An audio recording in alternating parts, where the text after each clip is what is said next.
제59편 다윗의 믹담시. 인도자를 따라 알다스엣에 맞춘 노래. 사울이 사람을 보내어 다윗을 죽이려고 그 집을 지킨 때에, 나의 하나님이여, 나의 원수에게서 나를 건지시고 일어나 치려는 자에게서 나를 높이 두소서. 악을 행하는 자에게서 나를 건지시고 피 흘리기를 즐기는 자에게서 나를 구원하소서. 그들이 나의 생명을 해하려고 엎드려 기다리고 강한 자들이 모여 나를 치려 하오니, 여호와여, 이는 나의 잘못으로 말미암음이 아니요 나의 죄로 말미암음도 아니로소이다. 내가 허물이 없으나 그들이 달려와서 스스로 준비하오니, 주여, 나를 도우시기 위하여 깨어 살펴주소서. 주님은 만군의 하나님 여호와 이스라엘의 하나님이시오니, 일어나 모든 나라들을 벌하소서. 악을 행하는 모든 자들에게 은혜를 베풀지 마소서. 그들이 점으로 돌아와서 개처럼 울며 성으로 두루다니고 그들의 입으로는 악을 토하며 그들의 입술에는 칼이 있어 이르기를, 누가 들으리요 하나이다. 여호와여, 주께서 그들을 비웃으시며 모든 나라들을 조롱하시리이다. 하나님은 나의 요새이시니 그의 힘으로 말미암아 내가 주를 바라리이다. 나의 하나님이 그의 인자하심으로 나를 영접하시며 하나님이 나의 원수가 보응받는 것을 내가 보게 하시리이다. 그들을 죽이지 마옵소서. 나의 백성이 잊을까 하나이다. 우리 방패 되신 주여, 주의 능력으로 그들을 흩으시고 낮추소서. 그들의 입술의 말은 곧 그들의 입의 죄라. 그들이 말하는 저주와 거짓말로 말미암아 그들이 그 교만한 중에서 사로잡히게 하소서. 진노하심으로 소멸하시되 없어지기까지 소멸하사 하나님이 야곱 중에서 다스리심을 땅 끝까지 알게 하소서. 그들에게 점으로 돌아와서 개처럼 울며 성으로 두루다니게 하소서. 그들은 먹을 것을 찾아 유리하다가 배부름을 얻지 못하면 밤을 새우려니와, 나는 주의 힘을 노래하며 아침에 주의 인자하심을 높이 부르오리니, 주는 나의 요새이시며 나의 환난 날의 피난처이심이니이다. 나의 힘이시여, 내가 주께 찬송하오리니, 하나님은 나의 요새이시며 나를 긍휼히 여기시는 하나님이심이니이다.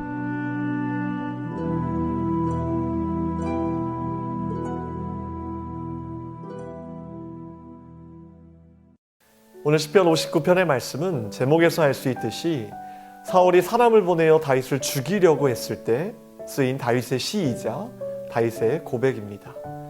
사울의 이와 같은 공모는 사무엘상 21장부터 사무엘하 1장까지 자세하게 기록이 되어 있는데요. 이 때문에 다윗은 이때부터 본격적인 도피 생활을 하게 됩니다. 사울은 왜 그토록 다윗을 미워했을까요? 그 이유는 말씀을 통해 우리는 확인해 볼 수 있습니다. 사무엘상 18장 7절 말씀을 보면, 블레셋과의 전쟁에서 승리를 한 뒤에 백성들은 이렇게 말합니다. 여인들이 뛰놀며 노래하며 이르되, 사울이 죽인 자는 천천히요 다윗은 만만히로다. 그 다음 말씀이 더 중요합니다. 사울은 천천, 다윗은 만만이라는 환호를 받은 다윗을 바라보는 사울을 성경은 이렇게 묘사하고 있습니다. 그날 후로 사울이 다윗을 주목하였더라. 주목하였다. 이것은 사울이 지금 어떤 죄를 품고 있는지를 알려줍니다. 그것은 바로 시기입니다. 시기를 뜻하는 단어 envy는 자세히 보다라는 어원을 지닌 라틴어 invidia에서 온 것입니다. 결국 시기는 보는 것과 관련이 되어 있다는 것이죠. 지금 사울은 시기심을 가지고 다윗을 바라보고 있었습니다. 사울이 만약 다윗이 하나님의 사람임을 보며 하나님께서 세우심을 받더라면 오늘 말씀의 내용처럼 살인을 도모하지 않았을 것입니다. 그러나 사울은 하나님을 바라보지 않고 하나님께서 세워주심을 바라보지 않고 그저 다윗을 더 좋아하고 우러러보는 것에만 집중하여 결국 시기하고 심지어 살인이라는 더 큰 죄를 저지르고자 했던 것입니다. 여러분, 우리는 반드시 기억해야 될 것이 있습니다.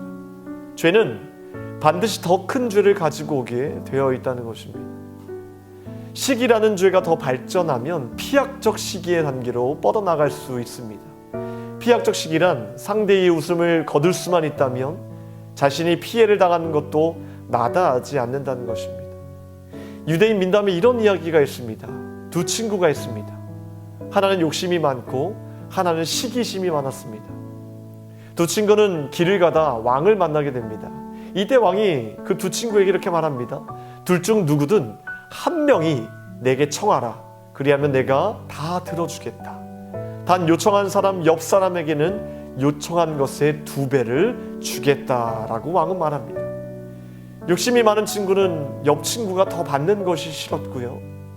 또 시기심 많은 친구도 옆 친구가 더 받게 될 것을 생각하자마자 배가 아파서 서로 요청하지 않는 것입니다. 그러자 왕이 청함이 없자 그냥 가려고 하자 시기심 많은 친구가 갑자기 입을 열었습니다. 임금님, 저의 왼쪽 눈을 빼주십시오.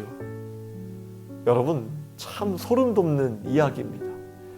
친구가 자기보다 많이 갖거나 더 좋은 것을 갖는 꼴을 보느니 차라리 자기 눈 하나가 빠지더라도 친구의 2눈이 상하는 것이 좋다는 것입니다. 죄는 이처럼 더 큰 죄를 가지고 오게 되어 있습니다. 우리는 사울이 가졌던 이 시기라는 죄를 이기기 위해서는 우리가 무엇을 바라봐야 할지를 다시 결정해야 된다는 것입니다. 시기는 보는 것과 관련이 있다고 말씀드렸죠. 결국 이 시기심이라는 죄를 이기기 위해서는 우리의 눈을 돌려야 하는데 그것은 남이 가지고 있는 것이 아니라 바로 하나님이 이미 나에게 주신 것을 바라볼 때 가능하다는 것입니다. 사울처럼 사람을 주목하기 시작하면 그때부터 시기의 노예가 되는 것입니다. 그때부터 평온한 마음은 사라지고요. 우리의 몸은 뼈를 썩는 고통을 받게 된다고 성경은 말합니다. 그래서 우리는 하나님이 주신 것을 날마다 바라봐야겠습니다. 달란트 비유는 달란트의 차등 분배나 이윤의 양에 관심을 갖는 것이 아니라 받는 것을 주인에게 어떻게 충성으로 드렸는가가 초점이듯이 우리도 하나님께서 주신 것에 집중하여 그것을 온전히 드리기를 힘쓸 때 남과 비교하고 또 시기하려는 마음을 극복할 수 있다는 것입니다. 다윗은 지금 사울에게 있는 시기심이라는 큰 죄로 인해 살인이라는 큰 환난을 겪고 있지만 놀랍게도 다윗은 하나님을 찬양하고 있었습니다. 9절 말씀에 하나님은 나의 요새이시니 그의 힘으로 말미암아 내가 주를 바라리이다. 이것은 당연한 결과입니다. 왜냐하면 다윗은 사울을 바라본 것이 아니라 구원자이시고 피난처이시고 요새이신 하나님을 바라보고 있기 때문입니다. 이 새벽에 우리도 다윗이 바라보고 있는 그 하나님을 우리가 함께 바라보며 기쁨의 찬송을 드리는 저와 여러분들 되기를 주님의 이름으로 축원합니다. 기도하겠습니다. 주님만을 바라보기를 원합니다. 남의 것, 남이 가지고 있는 것을 바라보는 것이 아니라 하나님이 이미 나에게 허락하신 귀한 것들을 바라볼 수 있는 믿음을 허락하여 주시옵소서.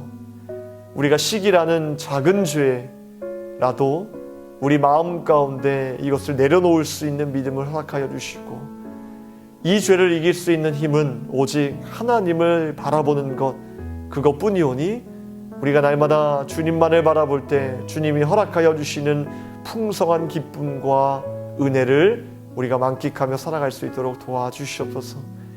이 새벽에도 주님 앞에 기도하는 제목들 주님 아시지요? 주님께서 귀한 것으로 응답하여 주시옵소서.